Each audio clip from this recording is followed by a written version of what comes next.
Imagine standing at the edge of a place so unknown that the map itself simply stops. The lines run out, the ink ends, and beyond it, nothing.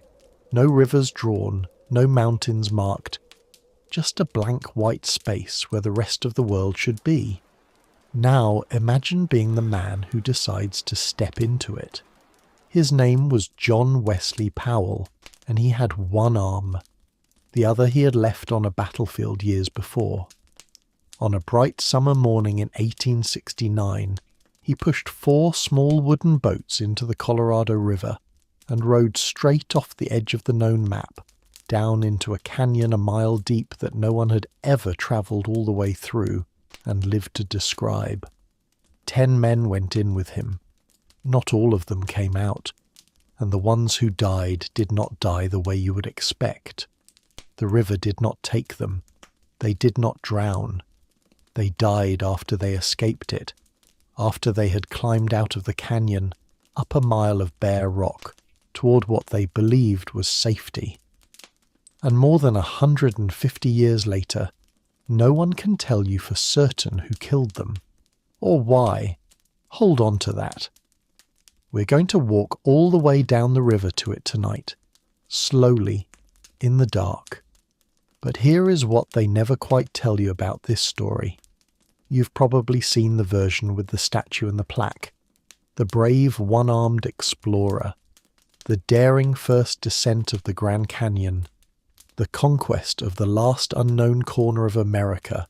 Told the way these things are always told, as a clean adventure with a clean ending. And that version is not exactly a lie.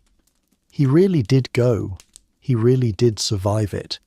It really was one of the most reckless and astonishing journeys anyone had ever attempted. But it is the version made for the pedestal, the one where the hunger never quite shows, and the fear never quite shows, and the 3 men who died are folded down small into a line of print at the bottom of the page. And the oldest truth of all is left off the map completely, that the blank white space he rode into was not blank at all. It never was. It was only blank to the men back east who drew the maps. The real story is stranger and quieter, and it does not end with an answer. It ends with a question that is still open tonight. And if this is the voice you have put on to carry you down into sleep, then you have come to the right river, because a night like this asks nothing of you but to drift. So settle in, get warm, let your eyes close whenever they want to, and if some part of you is still awake, leave a word before you go and tell me where in the world you are lying tonight, and what the hour is where you are. There is something quiet and good in picturing it. A window in Lisbon gone dark, a kitchen light still burning somewhere in Montana, a room in Manila where the morning is already warm, all of us slipping down the same deep river together, a mile below the rim, in the dark. So come back with me now, across 150 years and more, to the last summer this canyon was still a blank. We will start in a small town with a restless man who cannot leave an empty space on a map alone. We will follow him and 9 others as they lower their boats into a river no one has run to the end, and watch that river go to work on them, one rapid at a time, as the food runs out and the walls climb up past the reach of the light. We will come to one afternoon on a shelf of bare stone, where 3 men look at the water ahead and make a choice, and we will stay with that choice a long while because of what it cost. And at the very end we will stand together at the edge of a question no one has ever managed to close, and we will leave it open the way the deepest things tend to stay. And to understand the river, we have to start with the arm, because the arm came first. To understand why a man would row into a place that everyone he knew begged him to stay out of, you have to understand what kind of man he was. And the strange thing is that nothing about John Wesley Powell's beginning suggested a legend. He was born in 1834, the son of a poor travelling preacher, in a family that moved and moved and moved again across the young country. There was very little money. There was very little formal schooling. What there was instead was a boy who could not stop wanting to know how things worked. He collected shells and bones and rocks. He rode the length of rivers alone, for the pure want of seeing where they went. He taught himself, in pieces, the things the schools had not given him: botany, geology, the names and habits of the natural world. He was small and wiry and stubborn, the kind of person who, once an idea got into him, could not be talked back out of it. And then came the war.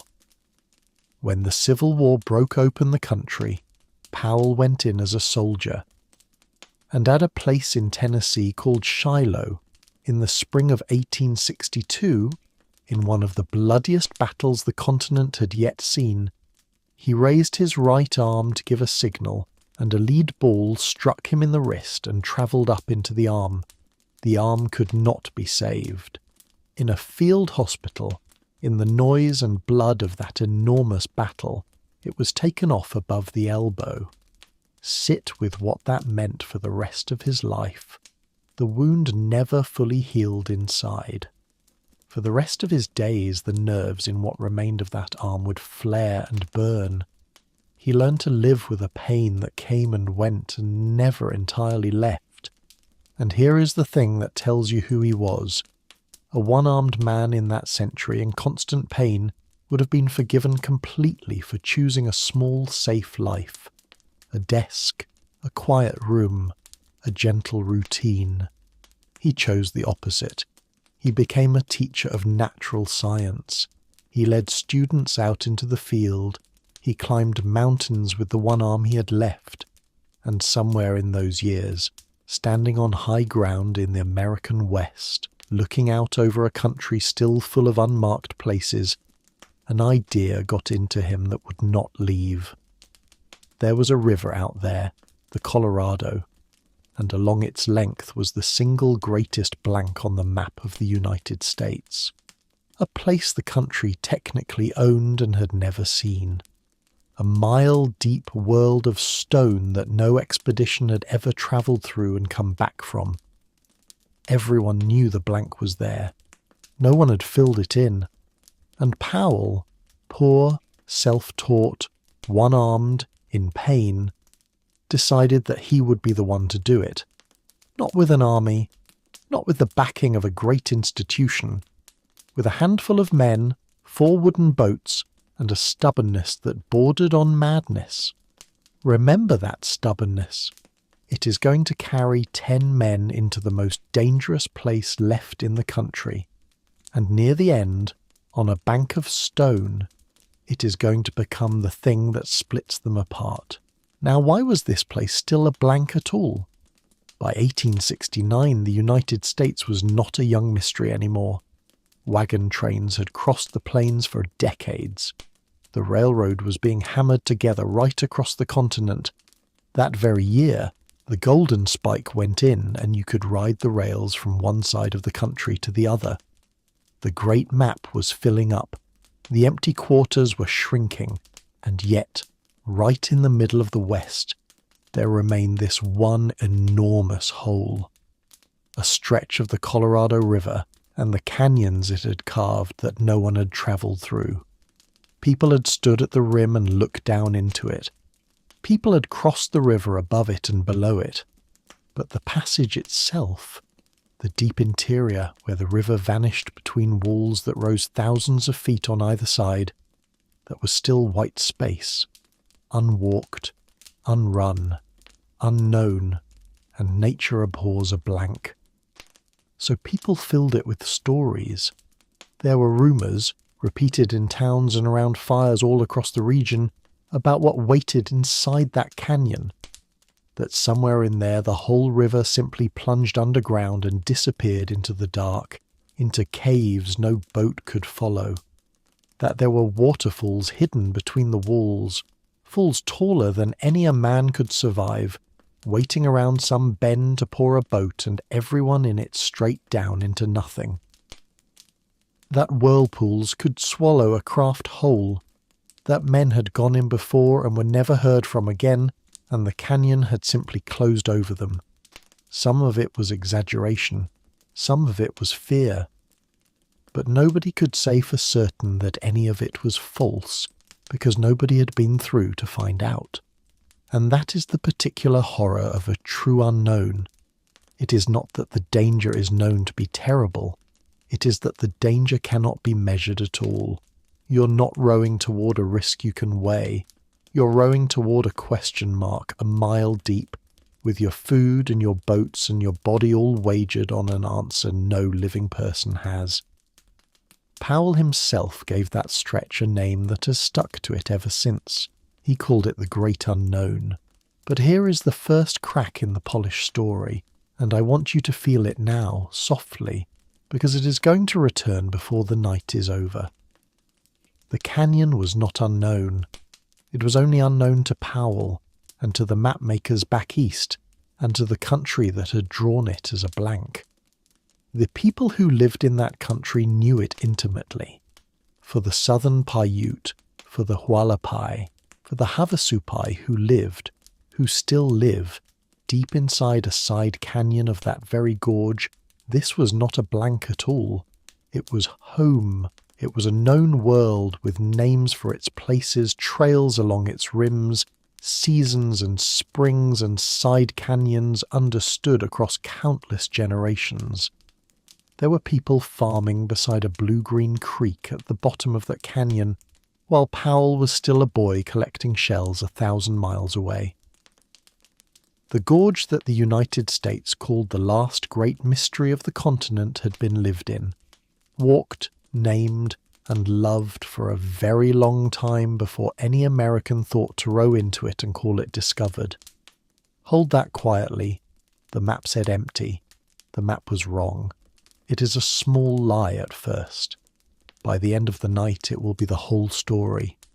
For now, though, come back to the river's edge, in the spring of 1869, where 4 wooden boats are being loaded with everything 10 men will need to survive a place no one has survived before. It began at a place called Green River Station, in what was then the Wyoming Territory, on the 24th of May, 1869. The railroad had just reached that spot, which is partly how it was possible at all. The train could carry the boats and the supplies to the water's edge, and from there the river would do the rest. The boats were 4. 3 of them were heavy, sturdy things built of oak, meant to carry cargo and take punishment. The 4th was lighter and faster, a pilot boat that would go ahead and scout the way, and Powell named her the Emma Dean after his wife. He would ride in that lead boat himself, standing braced with his one arm, reading the river ahead so the others could follow. Into the boats went the whole of their survival: barrels of flour, bacon, dried apples, coffee and sugar and salt, guns and ammunition for hunting, scientific instruments, barometers to measure the height of the land, compasses, chronometers, the delicate tools that would turn this from a wild ride into an actual survey, the thing that would let Powell fill in the blank with real lines. 10 months of food, they hoped, enough to see them through. And then the men. There were 10 of them in all, counting Powell. They were not trained explorers. There was no such profession, really, not for this. They were Civil War veterans and mountain men and trappers and drifters, hard, capable frontiersmen who could shoot and row and go without comfort, gathered for wages and for the pull of the unknown. Powell's own brother Walter came along. Walter had been a prisoner of war and had come home from the conflict with deep wounds that were not on his skin, a darkness, spells of black temper, a mind the war had damaged in ways the century had no words for. He would make the whole journey. He would carry his own private canyon the entire way. But there are 3 men I want you to notice, especially right now, at the start, while everyone is still whole and hopeful and loading barrels in the morning sun. Because these are the 3 the story bends toward. Two of them were brothers, Oromel Howland and Seneca Howland. Oromel was the older of the two, a printer and an editor by trade, a thoughtful and capable man whom Powell trusted enough to hand important work, some of the map-making, some of the record-keeping. Seneca, the younger brother, was quieter, steady, a veteran who had been wounded in the war. Two brothers, rowing together into the great unknown. And the third was a man named William Dunn, a hunter and trapper, long-haired, weathered, at home in wild country, the kind of man you would want beside you when things turned hard. Look at those three faces in the morning light. Remember them, the two brothers and the hunter. Right now they're just 3 of 10, loading boats, joking, checking the ropes.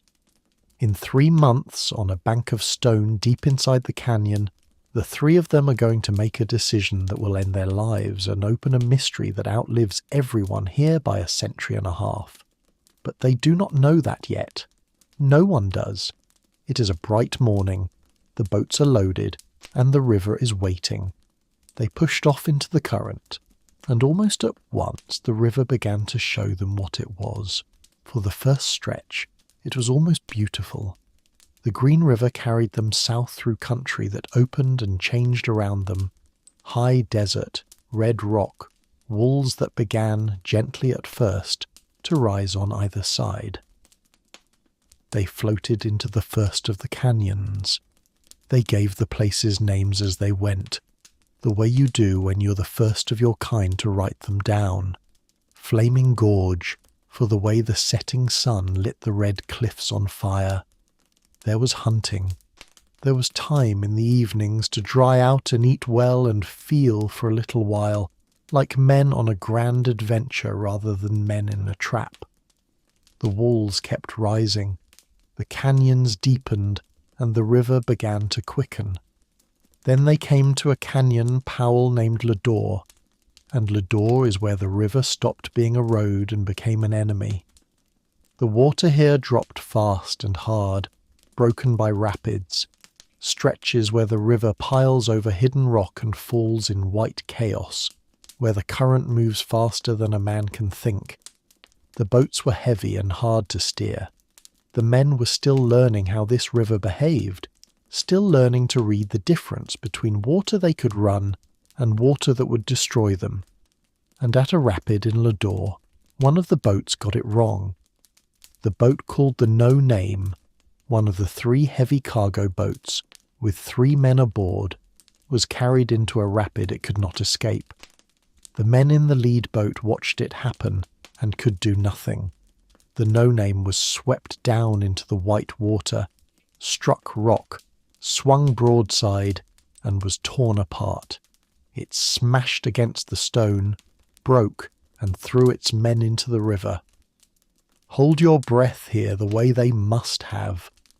3 men in that cold, hammering current in the heart of a canyon, with the boat coming to pieces around them. By something close to a miracle, all 3 men lived.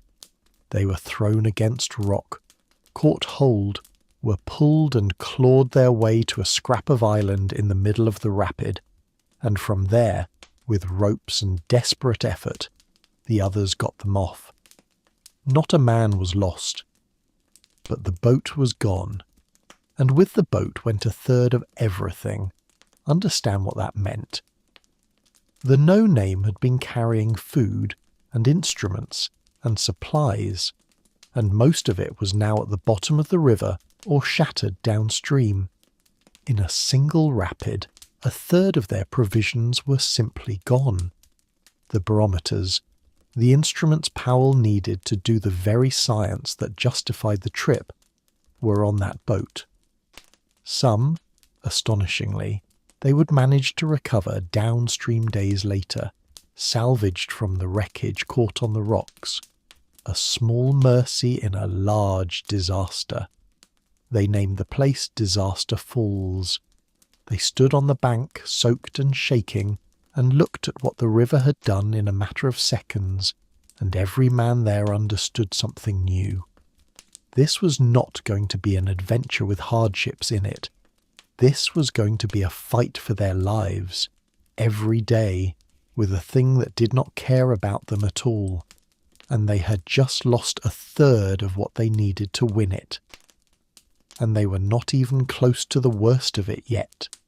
They were not even in the true canyon yet.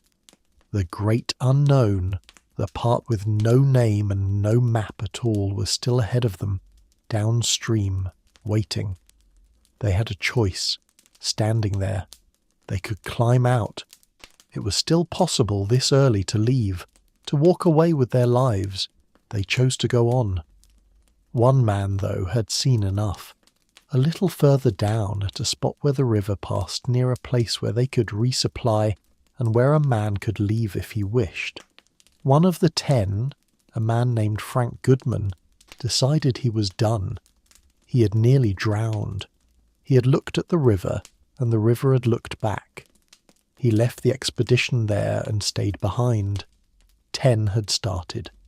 Now there were 9. 9 men, 3 boats, and ahead of them, the part of the river that no one had ever run. The days began to blur into something grinding and endless. This is the part the paintings never show, and it is worth letting yourself feel it fully, because it is most of what the journey actually was. The Colorado in those canyons was not one long thrill. It was long stretches of hard, wet, repetitive labour broken by moments of pure terror. When the water was runnable, they ran it, hearts in their throats. When it was not, when a rapid was too violent to survive, they had to get the boats around it by hand. And getting the boats around it by hand was its own kind of ordeal. Sometimes they could line them, lower the boats down along the edge of the rapid on ropes, men wading in the shallows and clambering over slick rock, fighting the pull of the water, trying to keep the current from ripping the rope from their hands and the boat from the rope. And sometimes even that was impossible, and they had to portage, unload everything, carry the cargo piece by piece over jagged boulders along the bank, and then manhandle the heavy oak boats themselves across the rocks, lifting and dragging and cursing hour after hour to put them back in the water below the danger. Imagine doing that with torn hands and soaked clothes, on little food, in the bottom of a canyon whose walls now rose thousands of feet above you on either side, blocking out most of the sky. Imagine the sound of it, the constant roar of water on stone, so loud in places that men had to shout to be heard, a roar that never stopped, day or night, so that even sleep came against a wall of noise. And the food was going wrong. Remember, they had already lost a third of it at Disaster Falls. What remained was being punished daily. The flour got wet, again and again, soaked in the rapids and the rain, until much of it went sour and mouldy. They would sift it, salvage what they could, and eat it anyway. The bacon went rancid in the heat and had to be thrown out. The dried apples dwindled. The coffee ran low. Every day the boats were a little lighter, and not in a good way. Lighter because there was less and less inside them to eat. They were burning enormous energy hauling boats over rock and taking in less and less fuel to do it. That is a math problem with only one grim answer. The men grew thinner. Their clothes rotted off them in the constant wet, until some of them were half-dressed in rags. They grew tired in the deep way that does not go away with one night's sleep, and still the walls rose. The canyons grew deeper and narrower and more magnificent and more frightening all at once. They passed the place where the Green River joined the Grand, and the two became the Colorado in full, and pushed on into a stretch so violent with rapids that it was one continuous fight. The country above the rim, had they been able to see it, was high desert, dry and empty of easy help. There was no walking out of most of this. The walls were sheer. The only way was the river. Down was the only direction that existed, and ahead still lay the deepest part, the stretch Powell had named the Great Unknown, the part with no map at all. He knew they were approaching it. He could feel it in the rock, in the way the walls changed, in the dwindling barrels. And on a hot day in the middle of August, as the boats floated toward a place where the canyon walls turned to dark, hard, ancient stone, a kind of rock that meant even wilder water ahead, Powell sat down and wrote in his journal something that has echoed ever since. He wrote that they were about to start down into the great unknown, and then he wrote a passage that I want to give you close to his own words, because in all the polished retellings, this is the moment where the real fear shows through the mask. They were, he wrote, 3/4 of a mile down in the depths of the earth. The great river shrank into insignificance beneath walls that rose over them, cliff over cliff, a vertical world of stone. They had an unknown distance yet to run, an unknown river to explore. What waterfalls there were ahead they did not know. What rocks lay hidden in the channel they did not know. What walls rose over the river they did not know. Read that list again, the way he must have felt it. Not knowing where the falls are, not knowing what rocks wait under the white water, not knowing how much further this goes, or whether it ever lets you out. Every one of those unknowns is a way to die, and he is naming them one by one from the bottom of a canyon with rotting food and worn-out men and 3 boats and 1 arm. He also wrote, and this is the part that tells you who he was, that their boats, tied to the bank, were dancing on the water, and that the men were sitting there cracking jokes about the danger, laughing at it, as men do when the fear is too big to look at directly. And that under the jokes, the danger was real, and they all knew it. That is the true texture of it. Not heroism exactly, something quieter and more human. Frightened, hungry, exhausted men, joking on a river bank at the bottom of the world, about to row into the one part of the journey that no living person could tell them anything about. They untied the boats, and they went down into the great unknown. What followed were the hardest days of all. The dark rock, the ancient granite at the canyon's deepest heart, made the worst rapids of the entire trip. The river, squeezed between hard stone that would not erode into gentle banks, became a churning, roaring, relentless thing. Rapid after rapid after rapid, with little rest between them. They ran what they could and dreaded what they could not. The portages over the black rock were brutal. The men were nearing the end of their strength, and the food was nearly gone. They were down to a little flour, some dried apples and coffee. Days of it left. Not weeks. Days. And no one, not one person alive, could tell them how many more miles of canyon lay between them and the open country, where the walls would finally fall away and the river would finally calm. It might be 20 miles. It might be 200. It might have a waterfall in it that would end everything. They were rowing on empty toward a finish line that might not be where they hoped. That might not be reachable at all. It is in exactly this state, starving, exhausted, deep in the granite, with the food almost gone and the end nowhere in sight, that they came around a bend and heard, ahead, the loudest water they had yet encountered. And it is here, at this rapid, that the story arrives at its heart. Because here, 3 men decided they had reached the end of what they could bear. It was late August. The rapid ahead was long and steep and violent, as bad as anything they had seen, and they had seen the worst the river had. They climbed out and studied it from the rocks, the way they always did, trying to read whether it could be run, and the men could not agree. Oromel Howland, the older brother, the thoughtful one, the map maker, looked at that water and came to a conclusion. He believed the rapid could not be run.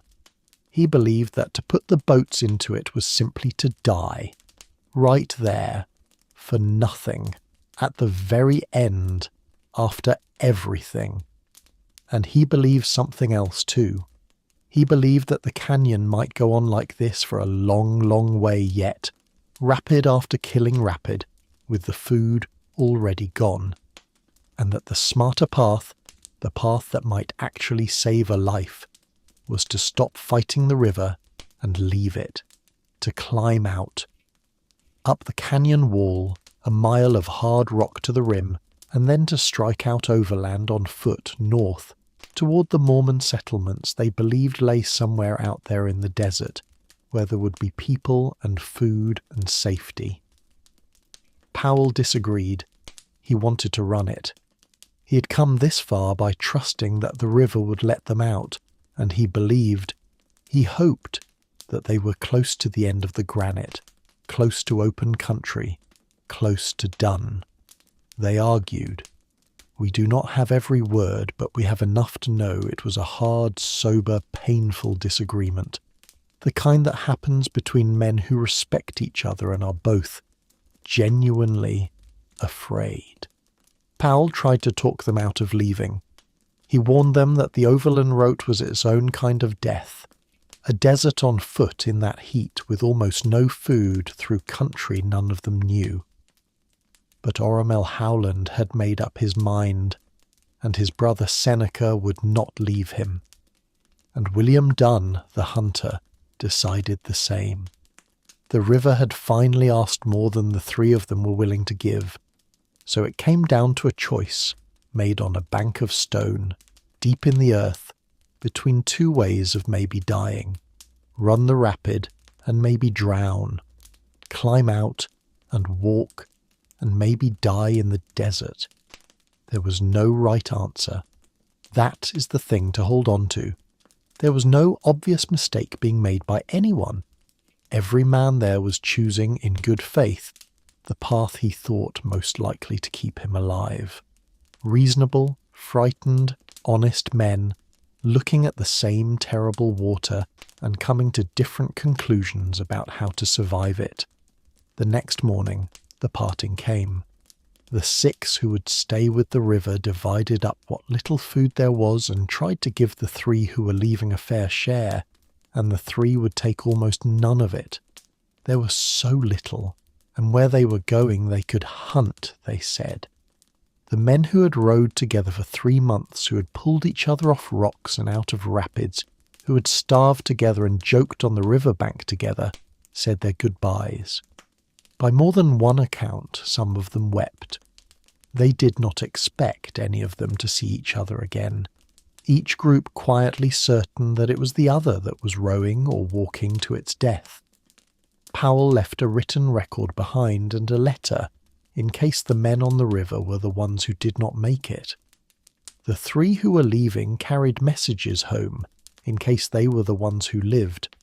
Then the 3, Oromel Howland, Seneca Howland, William Dunn, turned and began to climb.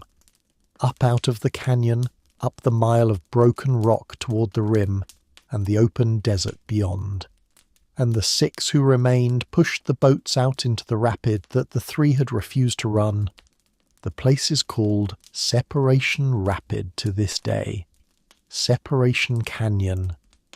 Name for that morning, for that parting, for the moment the 10 who had become 9 became 6 and 3, and the river carried one group down into the white water while the other climbed up into the sun. Now hold both of them in your mind at once, because this is where the story does the cruelest thing it will do all night. The 6 went into the rapid, and the rapid, the one Oromel Howland had looked at and judged to be certain death, did not kill them. It was violent, and it was terrifying, and they came through it soaked and battered and alive. The boats held. The men held. They ran the water that 3 of their friends had climbed a mountain to avoid, and they survived it. And then the canyon began to change. Within a day, the walls started to lower. The dark granite gave way to softer rock. The rapids eased. The river, after all those weeks of fury, began at last to calm. They could feel it.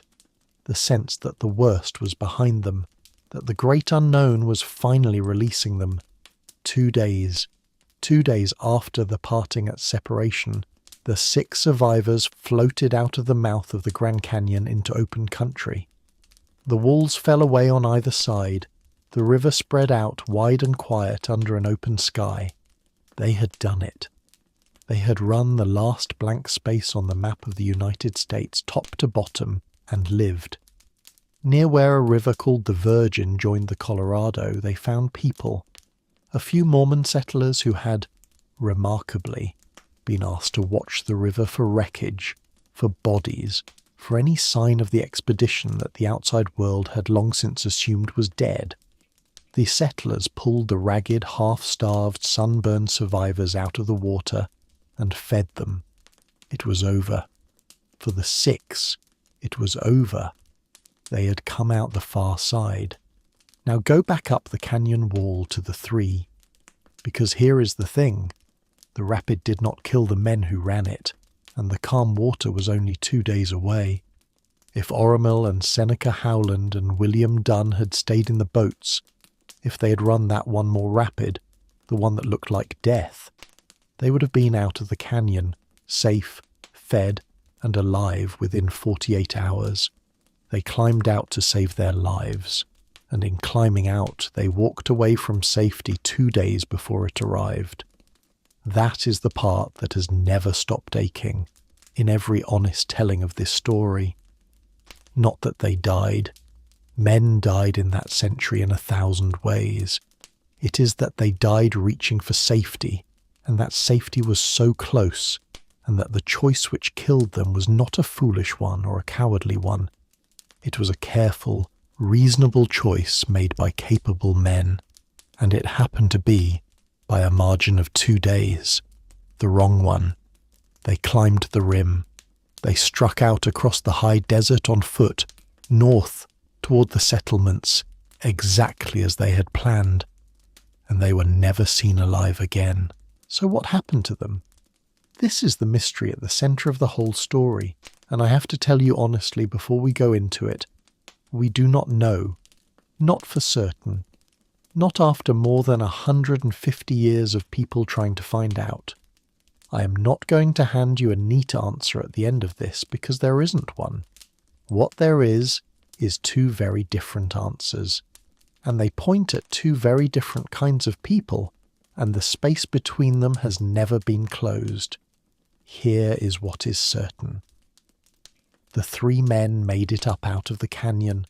They made it to the rim and out onto the plateau above, and they travelled some distance north across that high desert country. That much can be traced.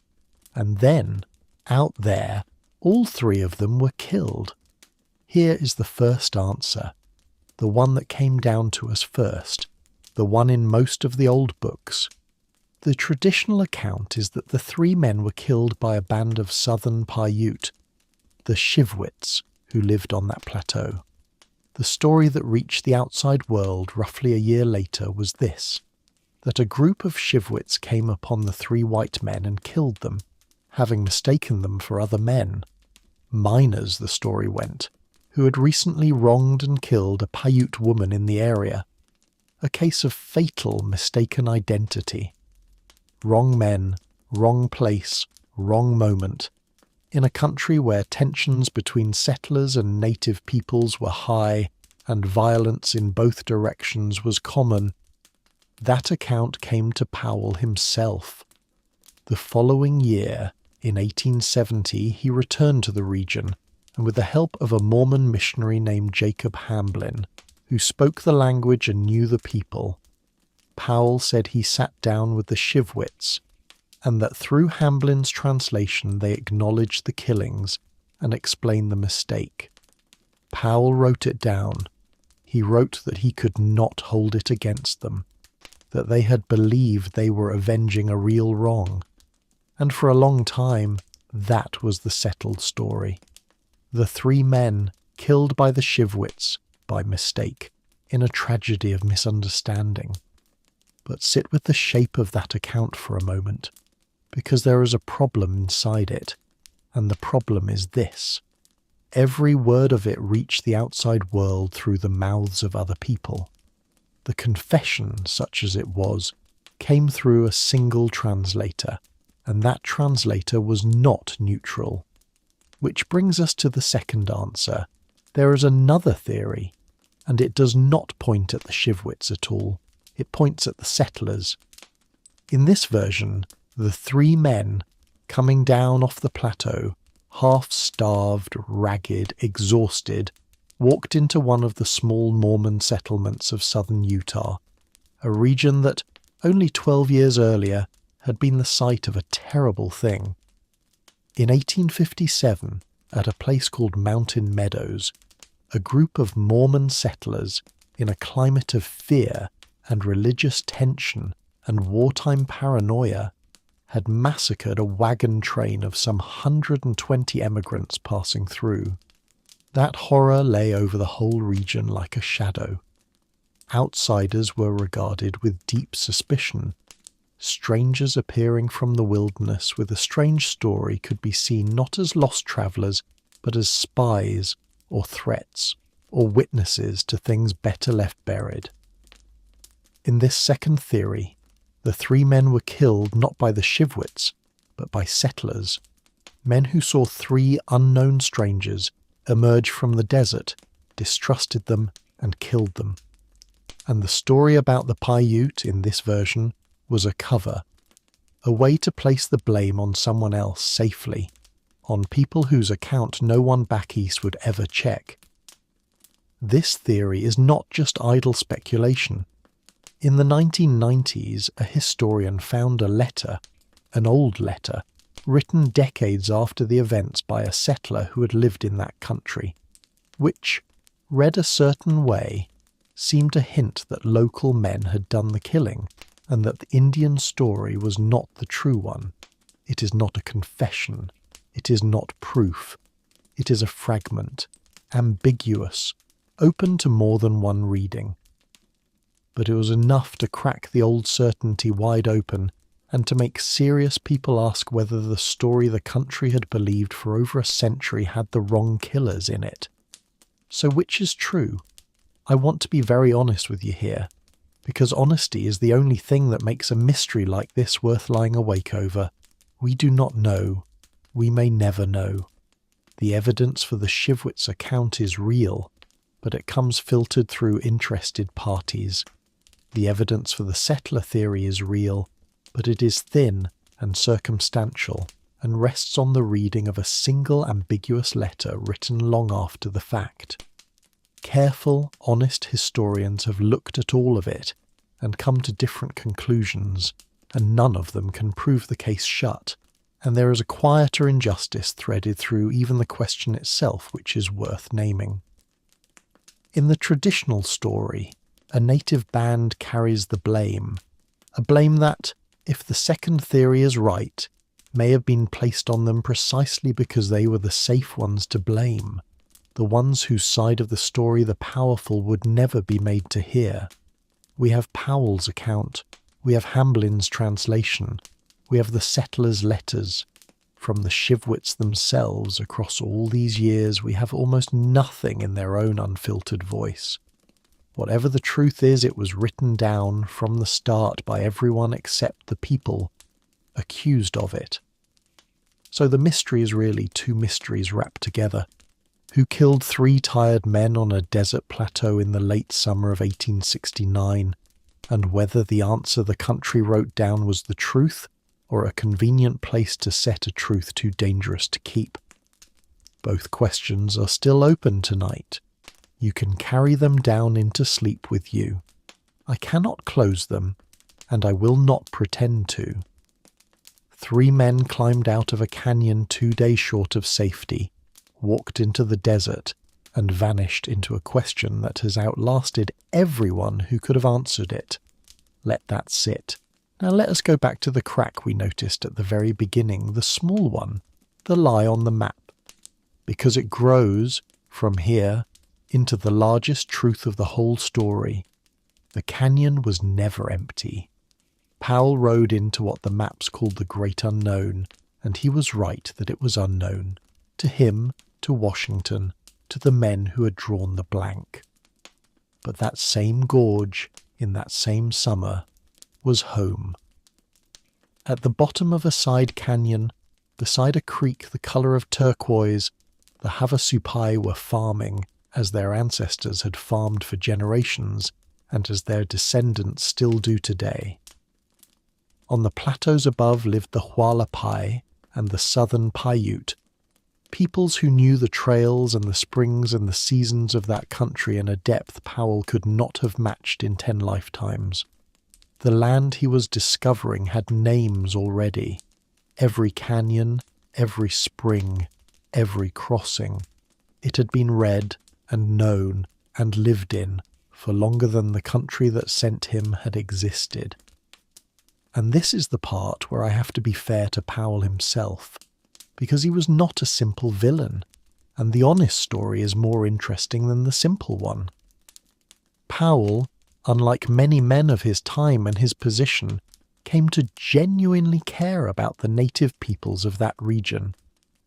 In the years after the river, he spent enormous energy studying their languages and their ways of life.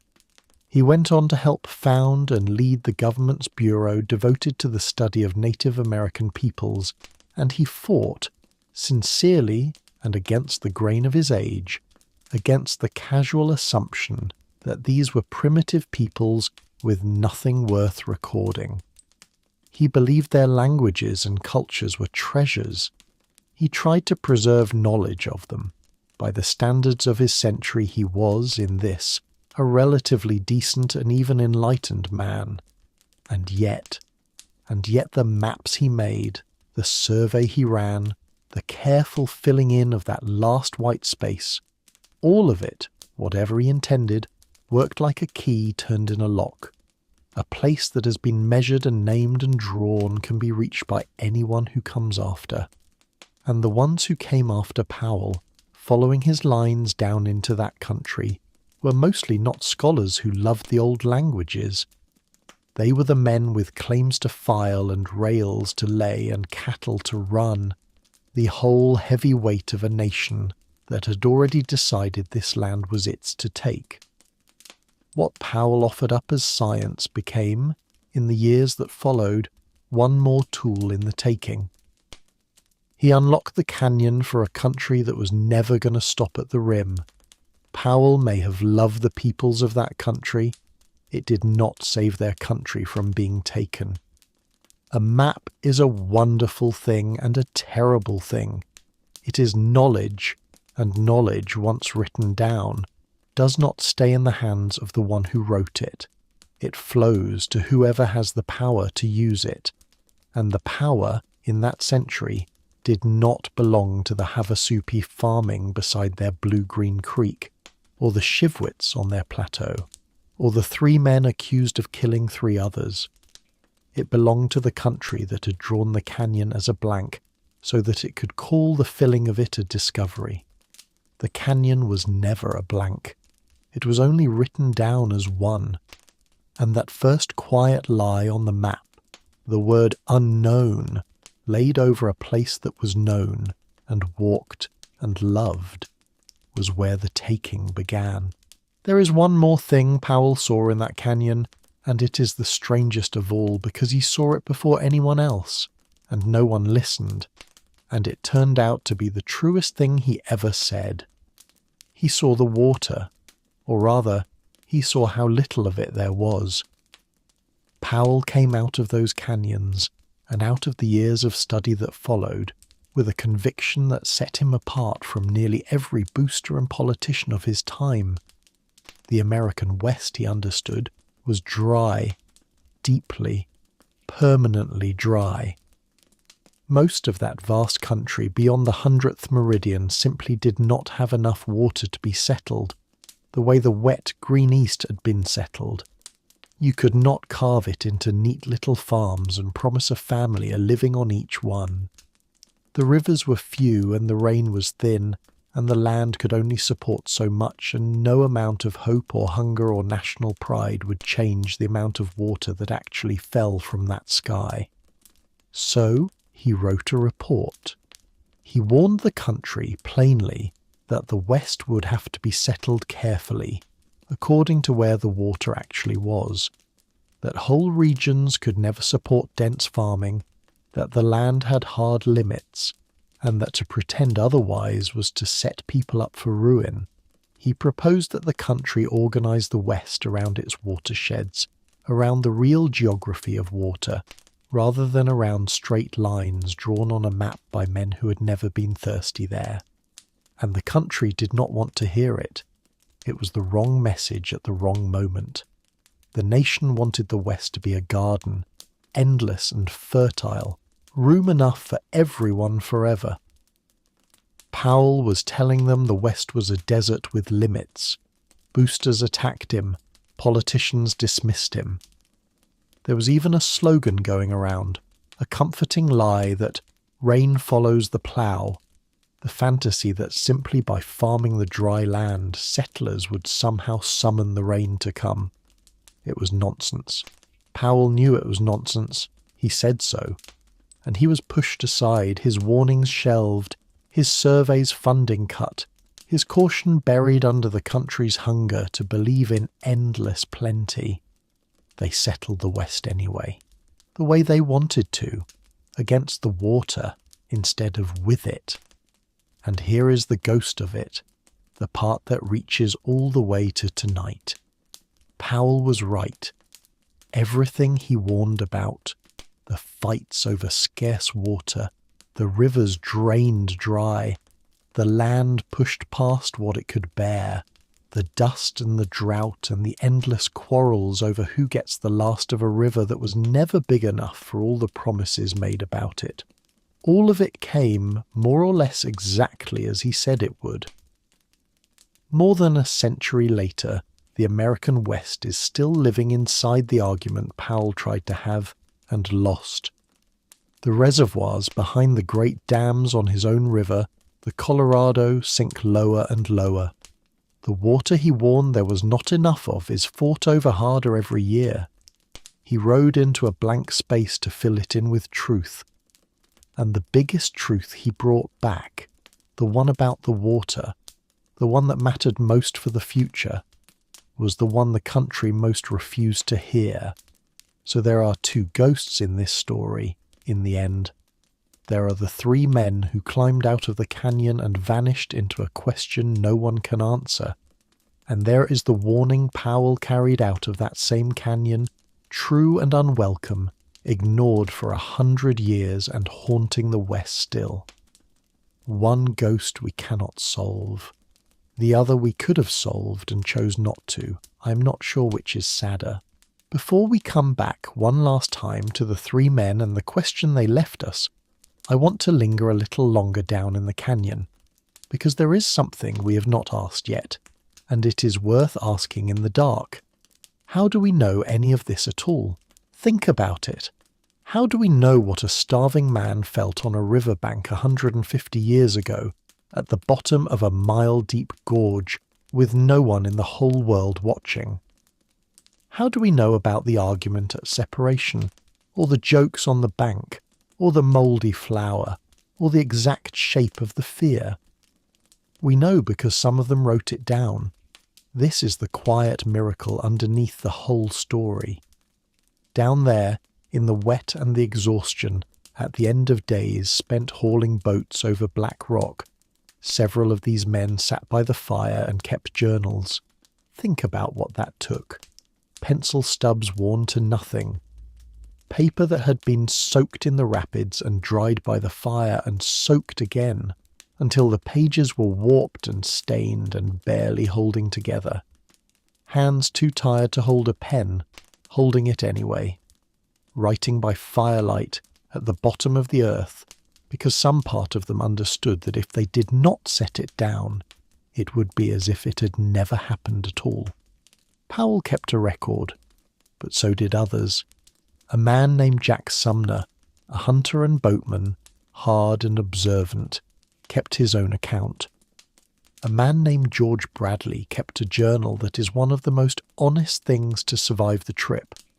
Plain, unvarnished, often tired, sometimes irritated, a real man's real record of a very hard time, with none of the later polish on it. And here we owe the story one more piece of plain honesty. Because the version of it that made Powell famous, the vivid, dramatic, beautifully written account that the whole country would come to know, was not in fact a diary written on the river. It was composed later, years later. And historians have long understood that in writing it up, Powell smoothed things, heightened things, and even folded together events from more than one journey into a single flowing tale. It is a great piece of writing. It is not a plain transcript of what happened. It is once again the account made for the pedestal, and not the one lived out on the river, where the rougher journals survive, Bradley's, Sumner's. They sometimes tell it harder than Powell did. They disagree here and there about who did what, and how bad a given day really was, and how the leader behaved under pressure. Not wildly, not in ways that unmake the story, but enough to remind you that even an eyewitness is a storyteller, and that every account of every night is written by someone with a view from one particular seat in one particular boat. And now, feel the saddest edge of it. Orrimal Howland, the older brother, the one who looked at the rapid and chose to climb out, was himself a writer, a printer, an editor by trade. On the expedition, he was one of the ones keeping records, doing some of the mapping, setting things down, which means that somewhere in that man's steady hand there was very likely his own account of the journey, and perhaps his own reasons, in his own words, for the choice he made on that bank of stone. We do not have it. Whatever Orrimal carried in the way of records and notes climbed out of the canyon with him, up the mile of rock, and walked north into the desert, and vanished exactly as he did. We have Powell's version of the argument at separation. We have the survivors' memories of it. We do not have Orrimal's. The one man best able to tell us why he left, the writer among the three, is the one the desert kept, along with his words. So even the record has a hole in it, shaped exactly like the mystery. Hold that. We will come back to it.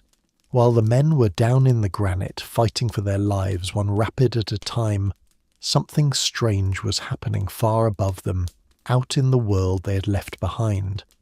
The country had already decided they were dead. Understand the situation.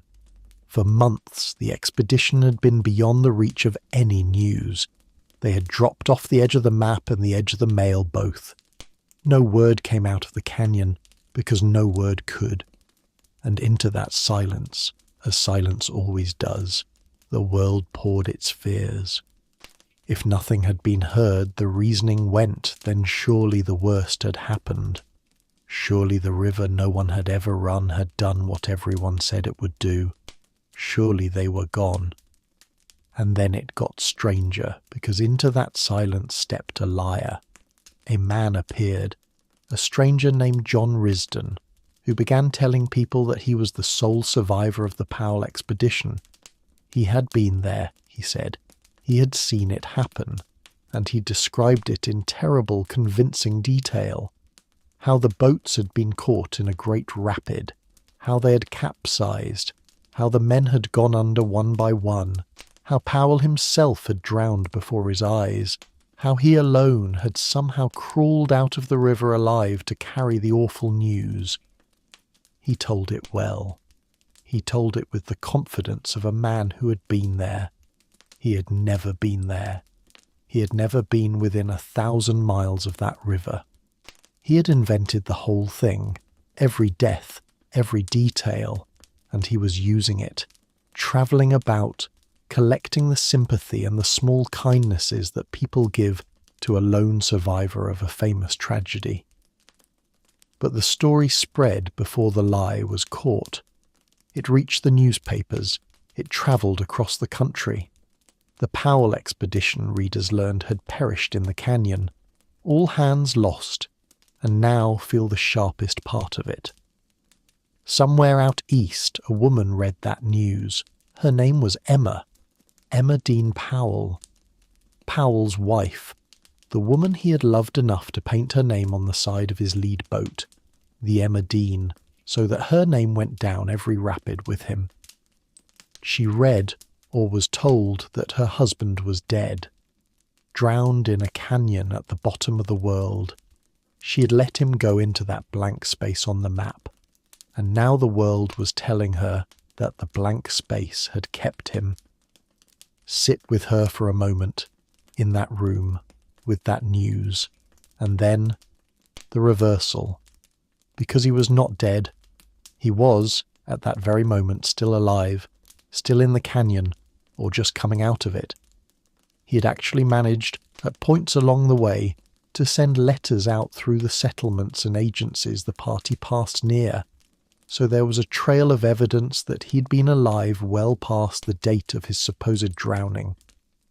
When the real fact caught up with the lie, the whole thing collapsed. Risdon was exposed as a fraud, a man who had mourned other men for profit while those men were still breathing, and Powell in time came out of the canyon into the daylight, alive to discover that the country had already buried him. There is something in this that reaches all the way to the end of the story, so hold it. This is the same country, remember, that when the survivors finally emerged would take their hard, ragged, ambiguous, half-tragic survival and rewrite it into a clean and shining legend. First it buried them before they were dead. Then it turned the ones who lived into simple heroes and quietly footnoted the ones who died. The story was being edited from the outside before it was even finished. Mourned wrongly, then celebrated wrongly, the truth of it slipping between the two. They were not dead when the country mourned them, and they were not simple heroes when the country cheered them. Both times the world reached for the easy version. Both times it got the man wrong. There is one more thing to see before we climb back out of this canyon for the last time, and it is the largest thing of all. Larger than the river, larger than the mystery, larger even than the country and everything it did and failed to do. It is the rock itself. Powell was a geologist, and that means that as he went down that river, he was seeing something the other men, for all their courage, mostly could not. He was not only going down a river, he was going down through time. Let me show you what he understood.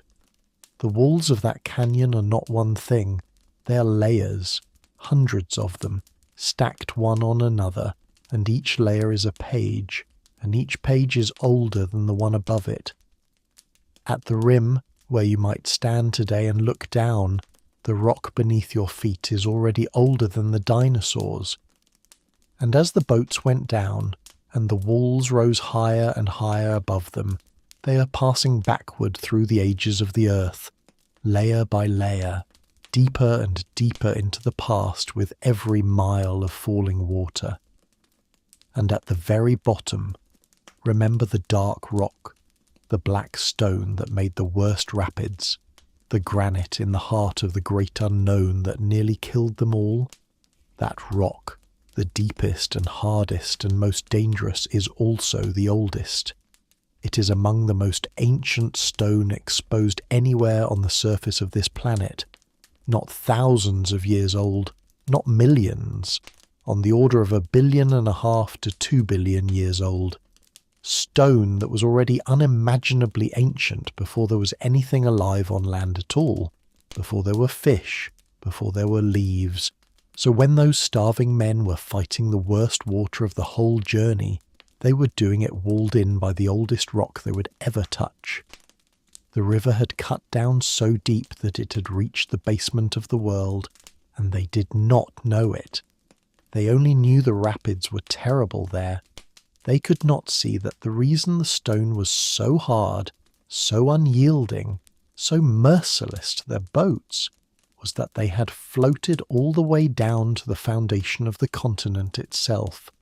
And here is the idea Powell carried out of that place, the one that would change how people understood the whole earth. He came to see that the river had not found the canyon. The river had made it. Over spans of time so vast the mind simply slides off them. The water had soared downward, grain by grain, as the whole land was slowly lifted up beneath it. The river cutting down exactly as fast as the earth pushed up, holding its ancient course, patient beyond all patience, until it had carved a mile-deep wound through 2 billion years of stone. In a sense, Powell realized, the river was older than the mountains it ran through. It had been there first, and it had simply refused to be moved. There is even, in those walls, a place where the record breaks, a seam where the ancient basement rock meets the layers above it, and between them, more than 1 billion years is simply missing. Gone. Worn away and never recorded, a gap in the stone's own memory so enormous that the earth, in that one line on the canyon wall, forgets more time than most of us can hold in our heads. A hole in the record, written into the rock itself. Now hold all of it at once, the way you are drifting now towards sleep. A river that is older than the mountains, walls that fall backward through 2 billion years, a gap in the stone where 1 billion years went missing. And down at the bottom of all of it, for a few weeks in the summer of 1869, 10 tired men in wooden boats, then 9, then 6 and 3, hungry and frightened and joking on the bank and arguing about a rapid and choosing and dying and surviving and vanishing. Against that clock, 150 years is nothing. It is less than nothing. The mystery of the 3 men which has haunted us for 1.5 centuries is to that rock a single-held breath. And yet, and this is the tender turn, the thing to carry down into sleep, the vastness does not erase them. It is the opposite. Somehow, against all that unthinkable depth of time, the 3 men matter more, not less. 2 billion years of stone, and still it is the 2 brothers as a hunter we cannot stop thinking about. Still it is one afternoon, one choice, one question we cannot close. The rock remembers everything and cares about nothing. We remember almost nothing and we cannot stop caring. Maybe that is the whole difference between the earth and the people who walk such a little while upon it. The canyon has been there for a length of time you cannot feel. The men were there for a summer, and it is the summer, not the 2 billion years, that keeps us awake. So let us go back, the way the oldest stories always do, to where we began. We began with a blank on a map, and a one-armed man who could not leave it alone. We began with the version made for the pedestal, the brave explorer, the clean conquest of the last unknown corner of America, and the promise that the real story was stranger and quieter and did not end with an answer. Now you know why. The blank was not blank. It was home to peoples who had lived in it, and named it for longer than the country doing the mapping had existed, and the calling of it unknown was the first quiet step in the taking of it. The clean conquest was not clean. It was starvation and rotting food, and men hauling boats over black rock with torn hands, and a river that came within a rope's length of drowning them all more than once. And the ending was not an ending. 3 men climbed out of the canyon 2 days before it would have let them go free, walked north into the desert, and disappeared into a mystery that split over the years into two. Who killed them, and whether the answer we were handed was ever the true one. Go back to that morning at Green River Station, the boats loaded, the two brothers and the hunter joking in the sun. Nothing about that morning could have told them how it would end. Not the wreck at Disaster Falls, not the hunger in the granite, not the argument on the bank at Separation, where honest, frightened men looked at the same water and chose differently, and where the choice that was meant to save 3 lives was the one that ended them, by a margin so small, 2 days, that it has never stopped hurting to think about. And go back to Powell himself, standing braced in the lead boat with his one arm, reading the river ahead. He got his men, most of them, through the great unknown. He filled in the blank. He brought back the maps and the science and the warning about the water that no one wanted. He became famous for the river and largely ignored for the truest thing the river taught him. He spent his later years fighting for the peoples of the canyon country and losing, and warning about the water and losing, a man who saw further than his century and was pushed aside for it. All of these were the same man standing in the same boat.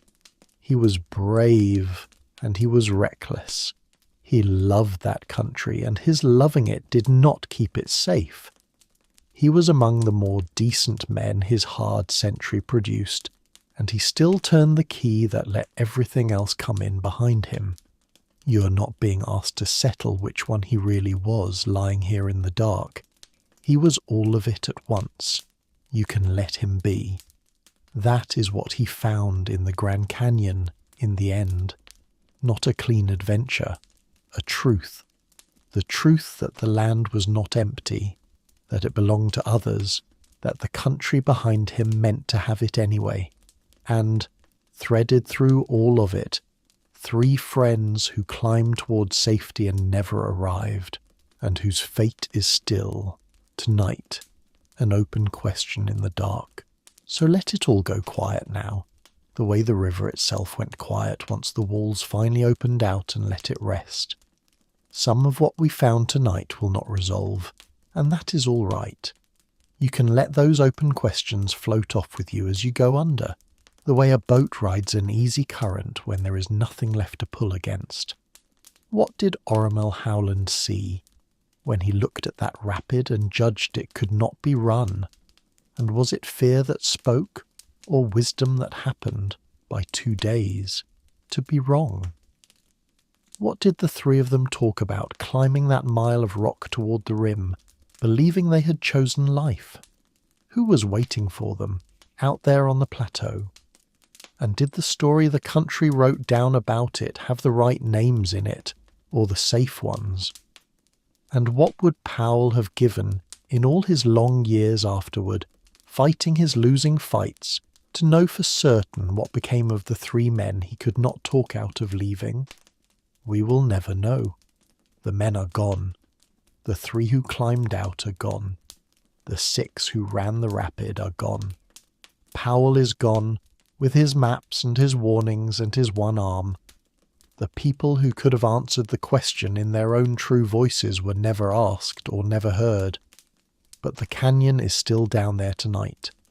The Colorado still runs its long green-brown course a mile below the rim, exactly where it ran that summer, carving deeper by the smallest fraction every year, patient as it has always been. The rapids still roar. Separation is still there, still named for that morning, still marking on the map the place where the 10 who had become 9 became 6 and 3. The Havasupai still farm beside their turquoise creek at the bottom of the world, where they were farming while Powell was still a boy, whatever the maps once tried to say. And the water Powell warned there was not enough of, is still the great quiet argument of that whole country, running lower, fought over harder, haunting the West exactly as he said it would. So rest now. If this long drift down the river was good company tonight, you might press the like button softly, just to let me know a night like this was worth the making. And if you want more of them, more of the true, complicated, half-buried stories that lie underneath the ones we were handed in school, you can subscribe, and I will keep going down into the dark to bring them back up for you. And if you would like to, leave one last word before you go under, where you are tonight, and what lies outside your window in the dark. A canyon of streetlights, or flat black farmland, or the sea, or a mountain you cannot see but know is out there. Whatever it is, someone knew that ground, and had names for it, and belonged to it, long before it was ever a line on anyone's map. You're lying on an old place too tonight, even if no one ever told you so. Let the river run. Let the canyon keep its silence. Let the three men rest wherever they came to rest, out there under the desert sky, inside the question we were never quite able to close. The canyon was down there long before he ever came, and it will be down there long after all of us. It never once needed a boat, or a map, or a single name from the outside to be real. Sleep now. The river is not going anywhere. The canyon has kept its silence for 2 billion years. It can hold the rest of this story easily until you wake. Let the slow water and the old rock carry you the rest of the way down. Good night.